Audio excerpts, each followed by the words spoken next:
magandang gabi guys. So once again, ito si Bot Builder. So ipakita ko sa inyo guys at pasilip na rin sa mga koleksyon kong mga bungang kahoy na mga mutya. So isa-isahin ko guys sa pag-explain kung saan ito magagamit. Kahit na mga materials ng ito guys ay napakabisa ito guys na ginagamit ng sinaunang mga magdirigma noon. So mayroon tayong 5 klase guys. Ito yung bulaklak na isang bagakay. Ayan. So mayroon tayong tagusan na cross na 2 klaseng baging na tumagos, baging na sinukuan. So mayroon tayong bunga ng tikong bibig guys.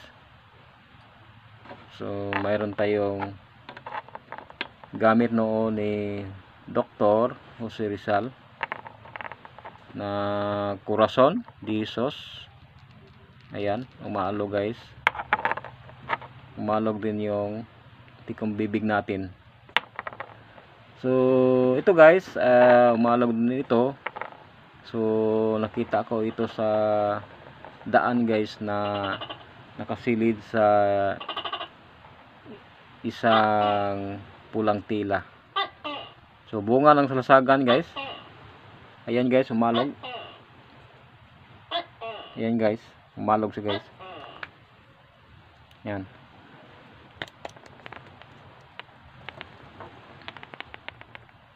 Ayan guys, kung narinig nyo guys. Ayan. Itong mga ano na ito guys, yung mga buto na ito guys, ay ito yung mga sagrado na makikita mo sa sinaunang mga antingero. Tulad nito guys, ay isa itong mga bunga ng palm tree. Yung alam naman niyo yung palm tree ay isang banal. Yung ginagamit sa mga noon sa Roma na ginagawang palaspas, ay ito yung bunga guys. Kung alam nyo, so karamihan yung makita ito ay dinukirit sa mga simbahan. Ayan guys, maalog. So ang gamit ito guys ay pangkabal, pangbasag ng mga pumuputok ng baril. Ayan. So mamaya guys ay explain ko sa lahat ng mga ganitong mutya kung paano siya gamitin kahit wala ng mga dasal. Kasi ito guys ay isa ito mga material ng mga mutya guys. Material ito.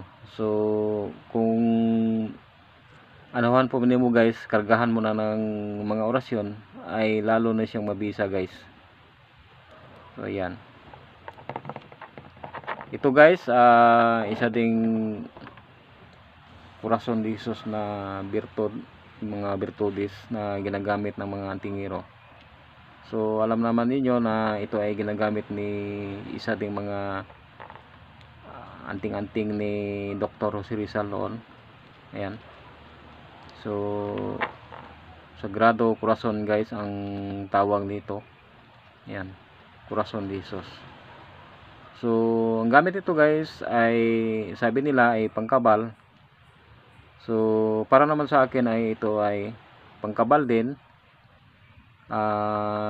Hindi ka malalapitan ng mga masasamang palipad hangin, kinukulam.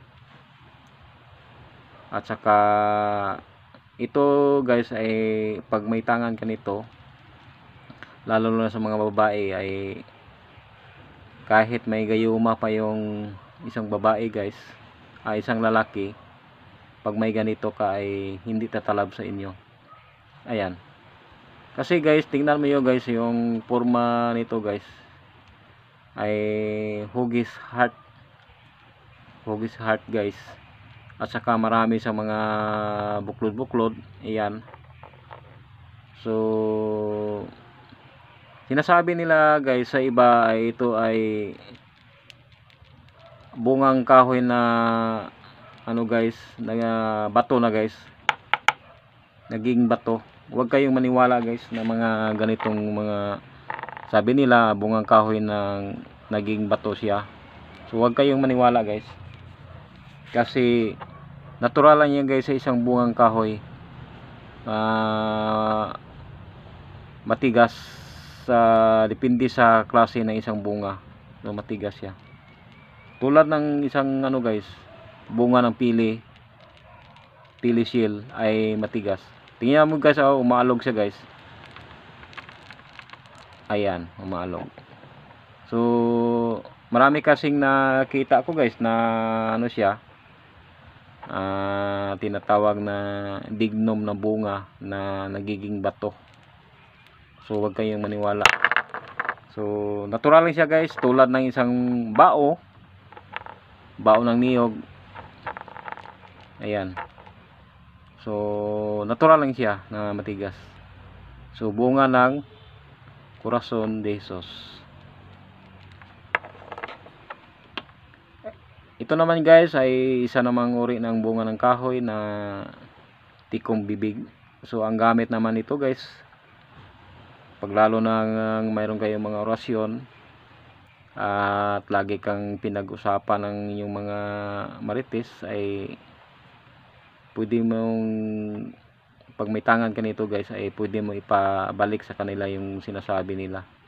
Kaya pag lalo na kung inalagaan mo yung mga ganitong klaseng mga bungang kahoy, ay pinag-usapan ka pala ngayon guys, ay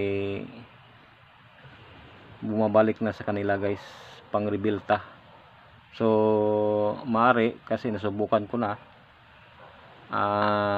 nakagat yung dila ng taong ginagawan ka ng masama. So maganda din ito guys sa mga tangan-tangan, sa mga ano guys, sa mga pangkaso. Halimbawa may mga kaso na nag-a-attend kayo ng mga kaso, maganda din dito guys. So hindi makasagot yung mga kalaban. So lagi lang siyang nakikinig at hindi sumasalita, hindi nagsalita yung kalaban nyo guys.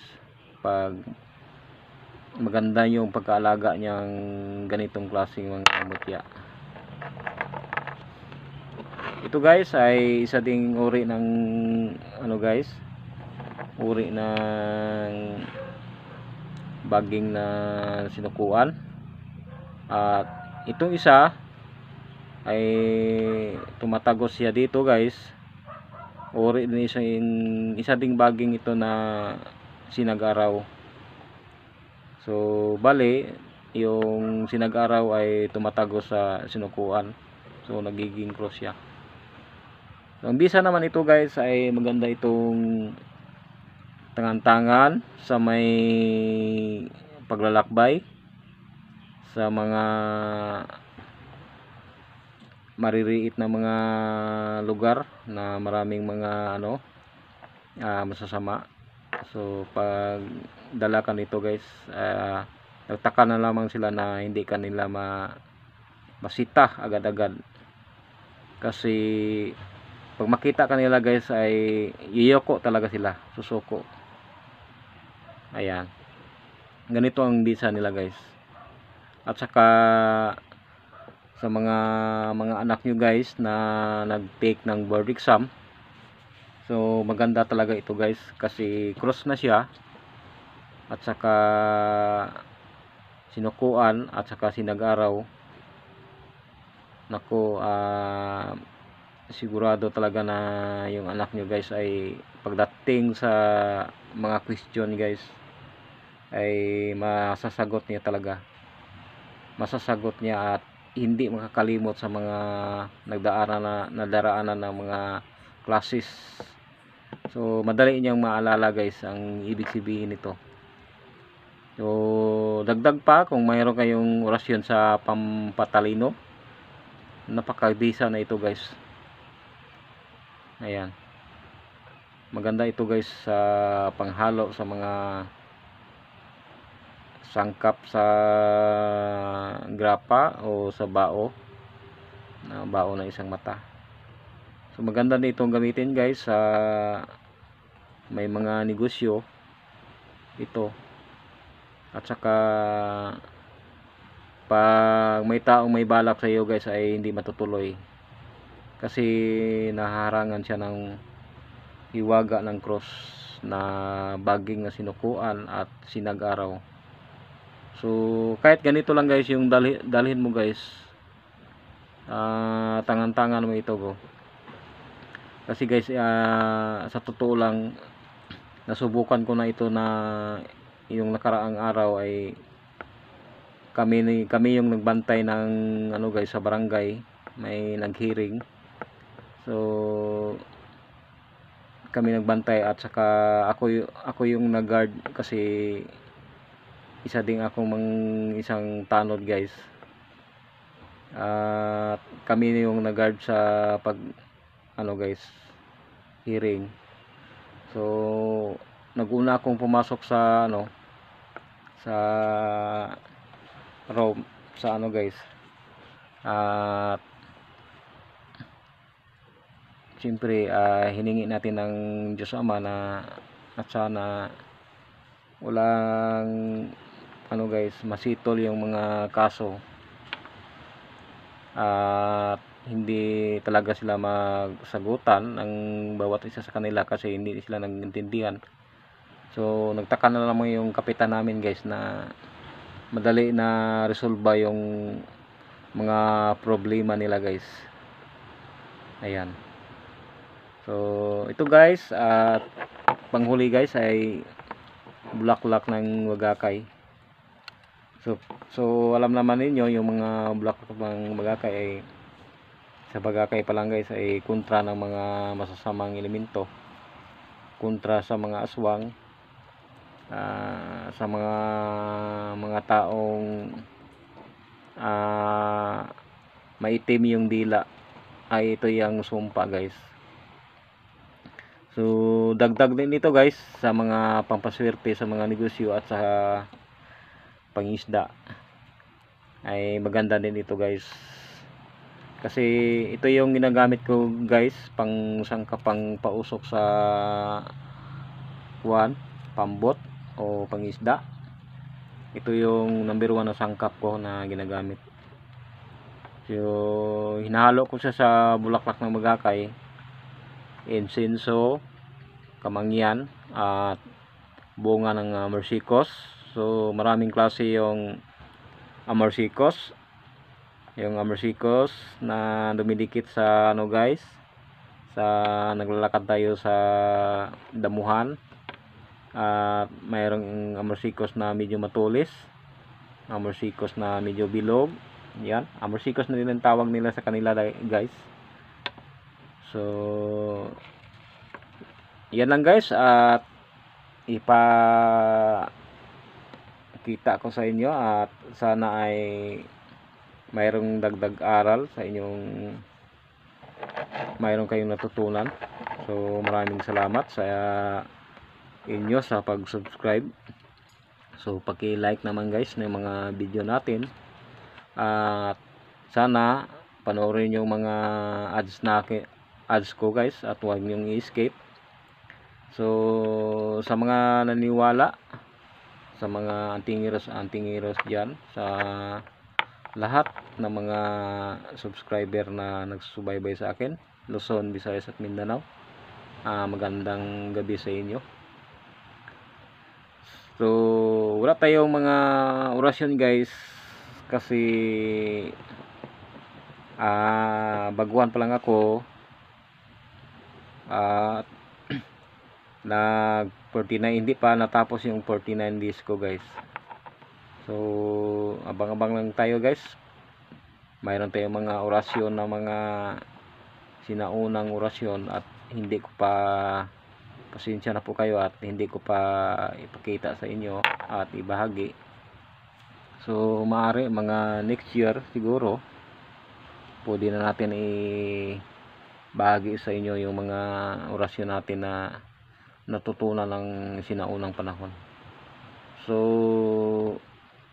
kung gusto nyong ano guys, mamumulot ng mga orasyon sa mga kuan, marami naman diyan, sa pumili lang kayo sa mga YouTube. So visit lang kayo sa mga YouTube na mga magagaling, tulad nila ni Combate General, si Agimat na Paraon. Yan, doon kayo humingi ng mga orasyon kay ano guys, sa karunungan ng Diyos, si Tenet Martial Art, kay Kabiboy. Marami yan, mga magagandang mga ano guys, mga antingiro sa kaiban na kamay. Yan, so subscribe kayo sa kanila guys, at siyempre mag like na naman kayo. So yan lang mga guys, at sa sunod ipakita ko sa inyo guys yung mga sangkap sa pausok sa pangisda, at ibabagi ko sa inyo. So sa mga ano guys, yung mga bagong testing ng mga bangka at bago maglaot, so baka makasira ko sa inyo ng pampaswerte sa pangisda. Ituturo ko sa inyo guys, kasi bago ako ano guys, naghahunting ng mga mutya, ay matagal na akong gumagawa ng bangka. So ganito yung ginagawa ko guys. Sa ginagawa pa lang ay mayroon na akong nilalagay yung mga sukat dapat nating ingatan sa isang bangka para swerte yung may-ari ng bangka guys, at lalo na sa mga operator guys na swak sa kaniyang paglalakbay sa laot, na palaging swerte sa dagat. So ganyan yung ginagawa ko guys. Kaya lang tingnan nyo guys, yung mga trabaho ko guys ay hindi maubos-ubos, kasi maraming nagpagawa sa akin ng bangka at laging siniswerte. So yan lang guys, at maraming salamat sa inyo, at magandang gabi. Shout out sa Luzon, Visayas at Mindanao. So muli guys, ito si Boat Builder. Maraming salamat. So advance Merry Christmas na po sa inyong lahat. Bye bye.